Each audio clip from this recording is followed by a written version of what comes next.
A member of the House of Representatives, Shina Abiola-Peller, has advocated for unity among Nigerians to overcome the nation's security challenges. The lawmaker, who represents Ishenyi, Itesiwaju, Iwajowa and Kajola constituency under the platform of All Progressives Congress (APC), spoke in Ishenyi during the distribution of medical equipment to health centers across his constituency.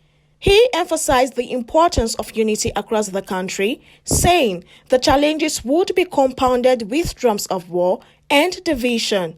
Everybody must see him or herself as a stakeholder in addressing the insecurity in Nigeria.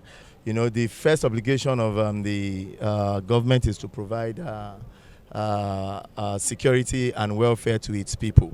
The case of insecurity in Nigeria is not something that should be left to the government alone.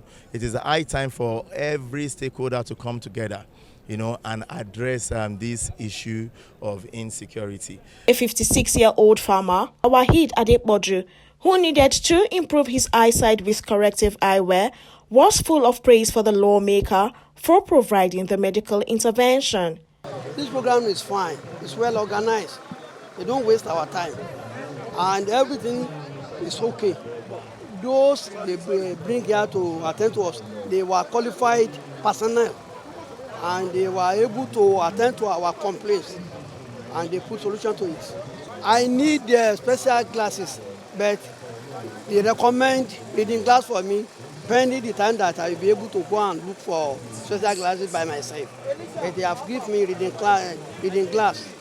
Another beneficiary, Mrs. Kolapo Iyabo, who prayed fervently for the lawmaker, said she was given eyeglasses that she could not afford.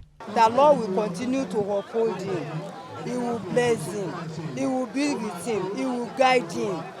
He will protect him. Everywhere he goes, the Lord will be with him.